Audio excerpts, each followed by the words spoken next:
This was supposed to be a memory. My son's first day at our family's lake cabin.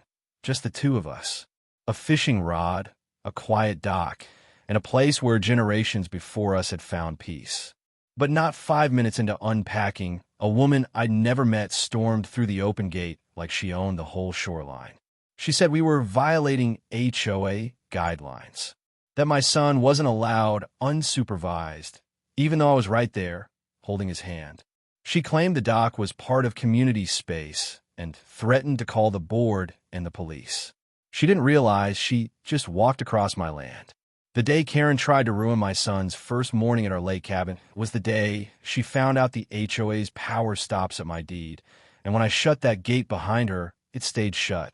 There's something sacred about a father showing his son where he comes from. For me, it was a narrow gravel road winding down to the edge of our family's lake cabin, a quiet place where my grandfather once taught me how to cast a line and clean a fish, where my dad used to whistle while chopping firewood, and where memories feel like they hang in the air, preserved in pine. This was the first time I brought my son here. He was 8, eyes wide, backpack bouncing, his little voice full of questions and wonder. We'd talked about this trip for months. He called it our big adventure. To him, it was just a weekend getaway. To me, it was a baton pass across generations. The lake shimmered that morning like it knew something special was happening. We parked beneath the rusted tin carport. I lifted the latch on the old wooden gate, the one that always creaked, a sound I hadn't heard in years, but felt as familiar as my own heartbeat. Inside, nothing had changed. The dock still leaned ever so slightly to the left. The fire pit was surrounded by smooth river stones. The hand-carved sign on the porch still read Henderson's Peace. This was home, even if I didn't live here full-time. And now, it was his turn to fall in love with it. The plan was simple: fish, explore, and sit under the stars with a campfire snack of whatever we could catch or burn. We spent the first hour walking the property. I showed him where the blueberry bushes grew wild in the summer, pointed out the old treehouse platform my cousins and I built decades ago, and we stood quietly at the dock, watching ripples roll across the surface. Then we unpacked the rods. He held his first fishing pole like it was an Olympic torch. I baited the hook and crouched beside him, guiding his hands. Like this, I whispered, and when you feel a little pull. Then yank, he asked. I smiled. Exactly. Just don't fall in, all right? He laughed. I laughed. It was perfect for about 12 minutes. That's when we heard the voice. Sharp, loud, too confident. You can't do that here. We both turned. I was still crouched next to my son, one hand on the pole, the other shielding his eyes from the sun. And there she was, mid-50s, oversized sunglasses, polo shirt tucked into capris, clipboard tucked under one arm like a deputy's badge. She stood just beyond the gate, which I had left open for airflow, staring like we were trespassers. I stood slowly. Excuse me, I asked calmly. This is common property, she said, stepping through the gate without hesitation. Children are not allowed unsupervised near the dock. It's a liability hazard. I glanced at my son, who immediately shrank behind me. He's not unsupervised, I said. I'm his father. We're on our family's land. Karen, I didn't know her name yet, but that was who she was, narrowed her eyes like she didn't believe me. This dock is part of the HOA's lakefront overlay. If you're not part of the association, you're in violation of... I cut her off gently. This is private land. This cabin's been in my family for 60 years. The HOA has no jurisdiction here. She actually scoffed. Oh, is that what you think? What I thought didn't matter to her. She launched into a 5-minute lecture about community policy, public safety, and how fortunate I was that someone as patient as her was handling this instead of calling enforcement immediately. I let her speak, but every sentence she threw out landed like a stone skipping across my patience. The more she talked, the more my son shrunk back. Finally, she looked at him and asked, "Do your parents even live here?" I stepped between them so fast the air shifted. "My son doesn't answer to you," I said. That's when she threatened to call the sheriff and the HOA president, who, she said, would not take kindly to squatters. That word, squatters, in a cabin that bore my family name, where every beam, board, and stone had a memory. That was when something clicked inside me. I took my son's hand and walked him calmly back up to the porch. Told him to grab a juice box. Told him everything was fine. But as I watched him quietly sip his drink, sitting on the same steps where I once learned how to tie a proper fishing knot, I made a decision. Karen was still talking, now poking around the edge of the dock, stepping across the very boards my grandfather built with his own hands. She crossed the line, not just physically, not just legally, but generationally. She tried to insert herself into a memory that didn't belong to her, to rewrite a moment that should have been peaceful and formative for my son into something fractured by her power trip. I walked back toward her, calm as can be. "Ma'am," I said, "I'm going to have to ask you to leave." She held up her phone. "Not until the HOA sees this footage. This is going to be a problem for you." "No," I said, stepping beside her. "This is going to be the last problem you ever cause on this land." She paused, sensing something different. I wasn't angry. I was done. She turned, muttered something about making a report, and stormed back up the trail. I watched until she was gone, then walked to the old gate, closed it slowly, and ran my fingers along the latch. It wasn't just a gate. It was a threshold, and I had just decided it would never open the same way again. By the time the weekend ended, the air at the lake cabin no longer smelled like pine and campfire. It carried the metallic edge of intrusion. My son never said he was scared, but I saw it. The way he kept glancing toward the trail that led back to the HOA development. The way he asked if that lady would come back again. I reassured him. I told him this land was ours. But in the back of my mind, something twisted. Because it didn't matter what I knew emotionally. It mattered what I could prove legally. That's when I went to the filing cabinet tucked in the back hallway of the cabin. The one with dusty manila folders hand-labeled by my father years ago. Inside it, I found exactly what I needed: a deed, a boundary map, and a stack of old survey prints. My family hadn't just bought this cabin. They had maintained the paper trail like guardians of the land. Every parcel update, every county notice, even a letter from the state dated 1981 clarifying the original easement rights granted to the neighborhood association. Rights that, according to the fine print, expired in 2015 unless formally renewed by both parties. I flipped to the back. There was no renewal. Karen had no idea she was trespassing, but I did. I drove into town the next morning and headed straight for the county assessor's office. The clerk behind the counter, a man named Julian, was kind enough to help me walk through the online database and pull up all updated GIS maps tied to the property. Parcel ID matched. Legal owner, my name. Zoning status, recreational residential with private water access rights. And then I saw it, a shaded segment that cut across the corner of my land, a narrow walking path labeled temporary community use easement, inactive. I tapped the screen. What does inactive mean in this context? I asked. Julian smiled. It means unless there's a fresh agreement on file, nobody's allowed to use that space but you. I exhaled. Not in relief, but confirmation. The facts were on my side. Now I just had to weaponize them the right way. Back at the cabin, I made a list. Get a fresh survey done. Draft a boundary assertion. Notify the HOA formally, in writing and with return receipt. Install signage and gate reinforcements as a visible reminder. But first, I needed legal language to match my emotion. I contacted a real estate attorney, Lucas, an old friend of mine from college, and gave him a 20-minute crash course on everything. The old deed, the expired easement, the incident with Karen, and my plan to make the boundary unshakable. He listened quietly, then said, "They've been trespassing for years, and they don't even know it." I nodded, and now they're about to learn. Within a week, I had a professional survey crew on site. They drove down in a dusty work truck with lasers, tripods, and reflective stakes. 2 men in faded caps measured everything from the gate post to the edge of the dock, referencing both old plats and current GPS alignment. When they were done, they handed me a printed map with bold red lines. The entire path Karen used to enter, private. The dock, fully within my lot. The small trail that bordered the water and led to the neighboring homes, built without permit and never legally recorded. I took that map and emailed it to Lucas. 3 hours later, he sent back a formal letterhead draft titled, boundary assertion and revocation of unlawful use. It was beautiful, clear, polite, legally airtight. It opened with a statement of ownership, supported by updated survey data and the expired easement clause.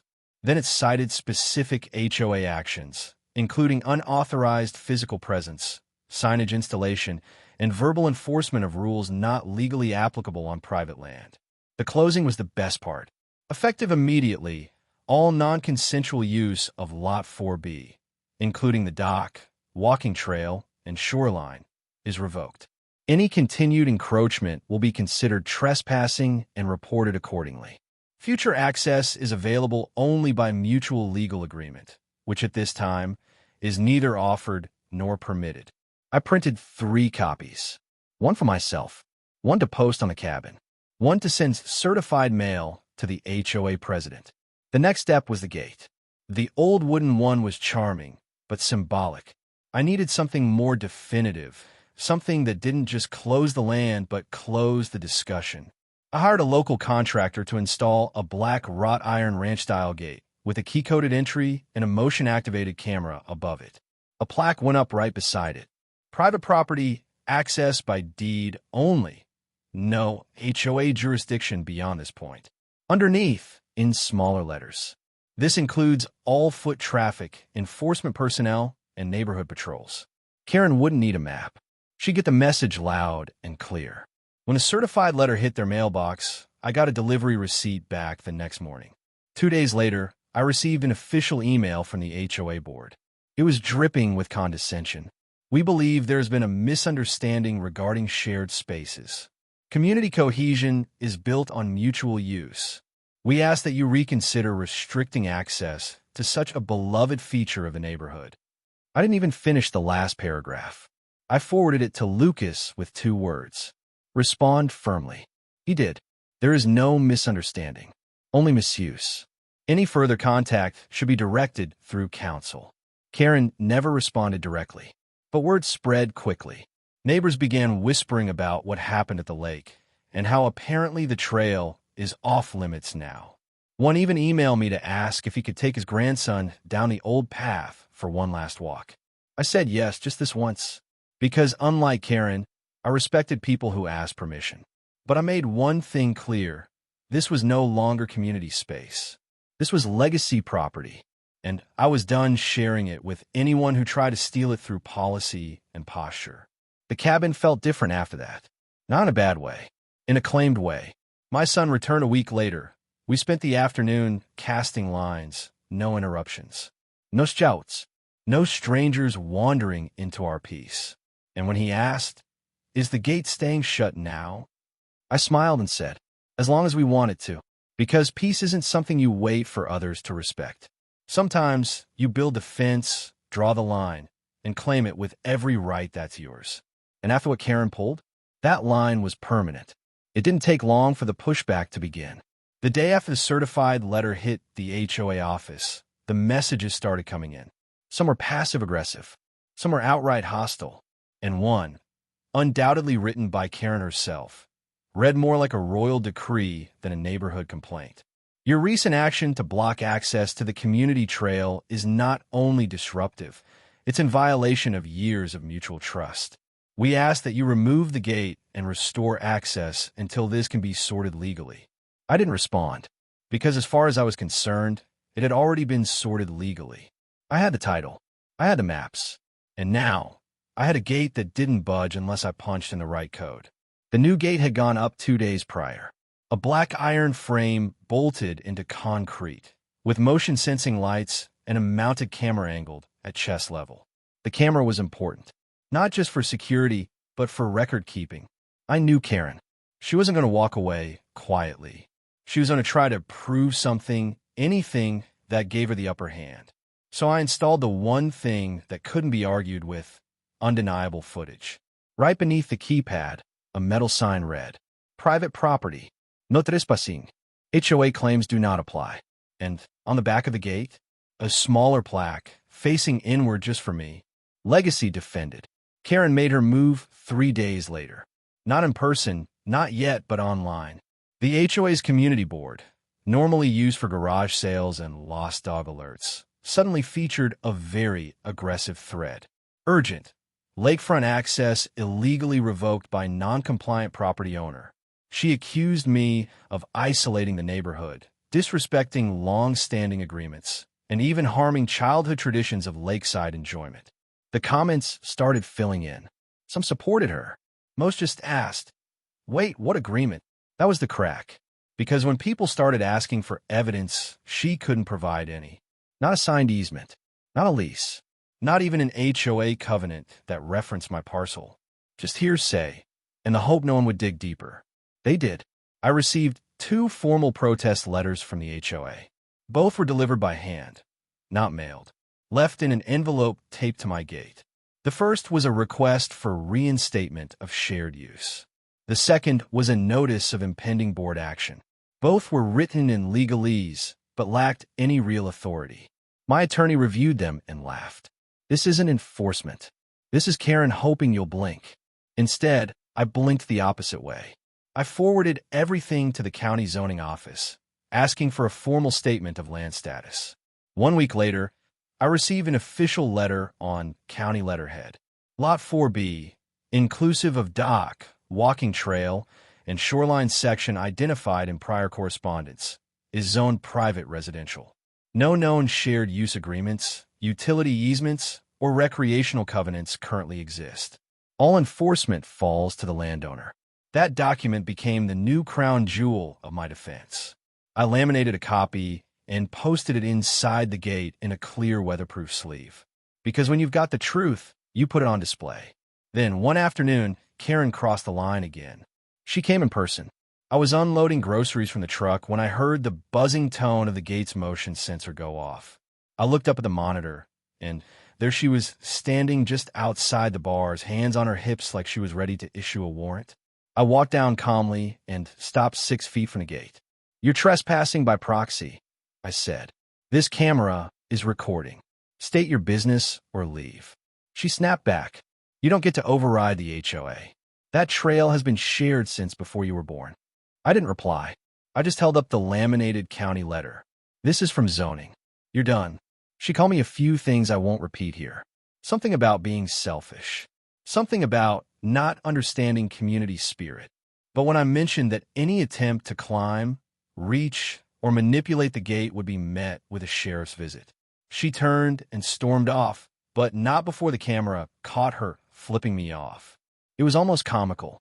Still, I filed a preventative complaint with the local sheriff's office. Not an emergency, just documentation. The deputy who handled it recognized the address. "You're the one with the HOA boundary thing, right?" I nodded. "We got a few calls from over there. You've got everything squared away legally." I handed him the folder. Title, map, survey, and zoning confirmation. He whistled. "This is airtight." He typed something into a tablet, then said, "If she crosses into your land again, call us. We'll handle it." But from this point forward, her name's in the system. That was the final shift. Karen's bluff had been called. Her warnings ignored. Her protests legally shut down. The gate stayed locked. Neighbors stopped taking her side. One even emailed me and said, "We had no idea the trail was yours. Sorry for ever assuming." Another offered to help repaint the dock, just to show appreciation. And my son? The next time we arrived, he walked up to the new gate, tapped in the code I had taught him, and smiled when it swung open with a soft click. "She can't come in anymore, right?" "Not unless we say so," I told him. And that's what real power looks like. Not revenge. Control. Once the gate locked behind Karen for the last time, the shift in tone wasn't immediate, but it was inevitable. People noticed. They noticed the emails stopped. The warnings vanished from the HOA message board. The trail closed due to private dispute, sign Karen taped to the community kiosk, disappeared within days. And then, slowly, the whispers began. "Wait, he owns the dock. That land was never HOA to begin with. Then what else have they been bluffing about?" In a neighborhood where control had always been confused with clarity, this was the first crack in the dam. And it came with consequences, none of which were mine. Karen had spent years cultivating her image. Enforcer, protector, self-proclaimed keeper of the community standard. She cited codes like scripture, walked with a clipboard like it was a badge. Her word wasn't just heard, it was obeyed. Until it wasn't. When the zoning documents circulated, yes, I had left copies at the clubhouse bulletin board, neatly stapled in plastic sleeves. People started asking questions. And the questions spread like wildfire. If we don't control the trail, then what do we control? Do we have jurisdiction over the creek behind the south lots? Why do we pay monthly dues if half of what we thought was ours isn't? Some of those questions were polite. Most were not, especially the ones aimed at Karen. At the next HOA meeting, open forum style, the temperature in the room was boiling. I didn't even attend, but my name did. A neighbor sent me a recording. Karen started strong, as always. Clipboard in hand, standing behind the folding table, speaking over whispers. She blamed unclear boundaries. She said I had uncooperatively closed off an area beloved by many. But it didn't hold. One by one, residents raised their hands with documents I had quietly shared weeks earlier. Maps, deeds, screenshots of her posts online, and a copy of the letter from the zoning office that, in black and white print, confirmed she'd been enforcing rules on land the HOA didn't even own. By the end of the meeting, 3 board members stepped back from active enforcement duties. One elderly woman stood up and said what most people had only dared to think. If she tried to control land that was never ours, how do we trust anything she's done? That sentence did more damage than any legal notice ever could. Karen stood frozen behind the table, her mouth still open as the air left the room. Over the next week, things unraveled fast. The HOA page, normally flooded with Karen's posts about lawn heights and noise levels, went quiet. Emails from a board were now co-signed by a committee. Then came the vote notice. Special election, board seat vacancy, nominations welcome. Karen didn't post anything about it. She didn't campaign. She didn't protest. By the following Tuesday, her name had been removed from the HOA contact page entirely. No press release. No epalegi. Just a quiet, digital erasure of the woman who once made everyone jump at her knock. Meanwhile, the tone in the neighborhood shifted in a way I hadn't expected. People started waving more. I got nods from folks I didn't know. One family walking their dog stopped at my gate, not to complain, but to ask if I ever rented the cabin out for guests. Another neighbor asked if I needed help repainting the dock. They weren't just acknowledging ownership. They were respecting boundaries, something the HOA had never done, and something Karen never understood. One older man, Jim, who lived a few houses over, showed up at my cabin with a small cooler full of iced tea and 2 fishing lures he'd carved by hand. Heard about the whole gate thing, he said. Was about time someone told her no. He pointed at the lake. That dock used to be my brother's favorite spot before he passed. I'm glad it's in the hands of someone who gives a damn. We didn't speak much more. We didn't need to, because something deeper than land connected us. Legacy. I still saw Karen occasionally, through a car window, walking briskly with her head down, clutching a phone like it might still carry the weight of a badge. She never made eye contact. No apology came. And honestly, I didn't need one, because her power wasn't stripped from her. She gave it up the moment she stepped past my son to argue about fake rules. That's what I'll always remember. That's what made the gate close and never open again. Some say justice is loud. Sometimes it is. But not here. The sun was just rising when my son stepped out of the truck, looked at the new gate, and grinned. Is it still locked? I smiled back. It's always locked, unless you've got the code.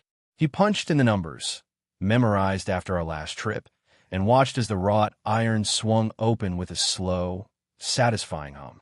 No one stood there to block us. No one shouted about rules or warnings. Just bird song, pine needles underfoot, and the stillness of a lake that finally felt like ours again. This was his second visit to the cabin, and this time it felt like home. We unloaded our gear slowly, without rush or worry. He carried the fishing poles while I grabbed the tackle box and cooler. When we reached the dock, I noticed the air around him was different, calmer, more confident. He wasn't looking over his shoulder anymore. He just breathed it all in like he belonged here. Because he did. Because this place wasn't just a cabin. It was a legacy reclaimed. That weekend, we fished until sundown, grilled hot dogs over the fire pit, and told stories on the porch. I shared memories of his grandfather falling into the lake with his boots still on, and the time my cousin accidentally launched a canoe into the trees during a thunderstorm. He laughed so hard he dropped his marshmallow in the fire. It didn't matter, because we had time, and we had peace, and no one was coming to take it away again. The next morning, before heading back into town, I installed something new beside the gate. A wooden sign carved by hand, stained and sealed to last through storms and sun. Private cabin, generations welcome. It wasn't just a warning. It was a message that this wasn't a rental or a timeshare. It was a space built with intention and memory. A space guarded not by fences, but by history and earned respect. Since Karen's exit, things have been different around the lake. Neighbors still walked the path on their side of the boundary, but now they slowed down when they reached the edge. Some waved. A few even nodded with a kind of quiet appreciation. The man who lived in the brick home across the lake sent over a jar of homemade blackberry jam with a note. For the one who kept the peace. A younger couple knocked once just to say thank you for reminding everyone where the real lines are. It didn't matter how they voted in HOA meetings. They understood the difference between power and permission now. Karen was never seen again after she moved out. Her house was listed quietly, no fanfare, and sold within a month. The new owners didn't mention the past. They asked about the best spots to watch the sunset. I gave them directions, and that's how it should be. Not everyone needs to know the war that happened here. Only that peace was earned and protected. On our final morning, as we packed the truck again, my son looked back toward the dock and asked, "Can we bring Grandpa's old tackle box next time?" "Of course," I said. "That's what it's here for." He smiled. "It's cool having a place that's just ours." He didn't say safe or private. He said ours. And that's all I needed to hear. Because in the end, boundaries aren't just about keeping people out. They're about knowing what's worth protecting and standing firm enough to make sure your children and their children can enjoy what was built long before them. The gate stayed locked behind us. But the story? It's open to every generation that follows. Sometimes a gate is just a gate. But sometimes it's the line between peace and power, between a memory made and a moment ruined, between a child's first fishing trip with their father and the last time a stranger ever steps foot where they don't belong. When Karen tried to turn our family cabin into an HOA battleground, she didn't just target me. She tried to stain my son's first day with fear, with authority she never had, with rules that didn't apply. And that's where her control ended. Because peace isn't something you're handed, it's something you protect. With paper, with permits, with the kind of quiet, calculated action that doesn't scream, it just shuts the gate.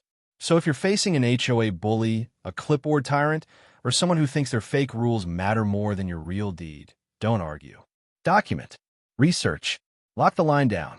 Because once the law is on your side, they don't get to cross that boundary ever again. Not physically, not legally, not even in spirit. They had their chance to respect your home. They wasted it. Now make sure they understand what ownership really means. If they try to ruin your child's first day in your own home, make sure their last step near your land is one they'll never legally take again.